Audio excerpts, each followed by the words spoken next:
আরে এটা ব্যবহার তো কদিন, যেহেতু উনি কালকে চলে যাচ্ছে তাই ওনার সাথে অনেকদিন একসাথে কাজ করেছি এবং আমার সাথে ওনার ভালো সম্পর্কই ছিল।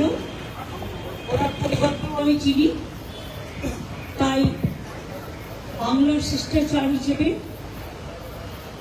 আমি তার সুস্বাস্থ্য কামনা করে এবং তার প্রতি যে অবিচার হয়েছে, অন্যায় 5 ইয়ার টার্ম সত্ত্বেও 1.5 বছর আগে ইলেকশনের আগে ভাবে সরিয়ে দেওয়া হয়েছে, আমি এটা এখনো মনে করি রাজনৈতিক উদ্দেশ্য প্রণোদিত।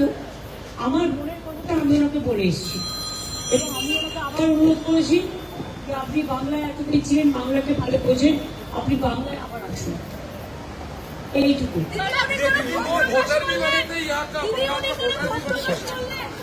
नहीं आगे और कुछ नहीं, जो ठीक है बोल दिया। मैडम একটাই খালি প্রশ্ন ছিল, ওনাকে যেদিন ওনার রেজিগনেশন হলো তারপরে তিনি রাষ্ট্রপতির আসার কথা ছিল, উনি বাগডোগরায় সেই কারণেই বাগডোগরা যাবে জন্য উনি তো আমি প্রাইড দিয়েছিলাম তো গভর্নমেন্টকে, যে প্রাইডে বাগডোগরা যাবে বলে আমার প্রোগ্রাম শিডিউল ছিল। উনি তো যেতে পারেননি একটাই কারণে, কারণ সেই দিনই ওরা ডিসিশন নিয়ে সরিয়ে দিলেন না। আমরা তো গভর্নমেন্টের প্রাইডটা ওনাকে দিয়ে রেখেছিলাম এবং উনি বুকও করেছিলেন এবং ওনার বাগডোগরায় যাওয়ার কথা ছিল। বাগডোগরা প্রেসিডেন্টের ওখানে ওনার যাওয়ার কথা ছিল, থেকে ওনাকে মেসেজ দেওয়া হলো বাগডোগরায় না দিয়ে দিল্লি।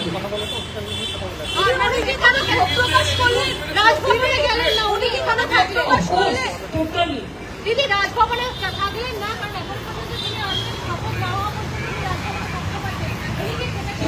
ওনার শিষ্টাচার তখন ওনাকে রাখতে হয়নি এবং ইন্ডাস্ট্রিজ তখন ইন্ডাস্ট্রিজের একটা পক্ষে সুতরাং নিজের মর্যাদায় নিয়ে উনি হোটেলে থাকতে চেয়েছিলেন। তখন আমি বললাম যে আপনি হোটেলে কেন থাকবেন, আমাদের সংলগ্ন আছে এবং এটা হচ্ছে বিশেষ বিশেষ ব্যক্তি, সবাই থাকে না, এটা ডিপ্লোম্যাটদের জন্য। এবং এখন তো নতুন রাজ্যপাল শপথ নেননি, উনি এখনো রাষ্ট্রপতি আছেন, সুতরাং আমাদের অতিথি হিসেবে আপনি প্লিজ থাকুন এখানে। তারপরে আমি এখানে এসছি ভোটে। दीदी वो वोट देने आएंगे यहाँ पर बंगाल पे?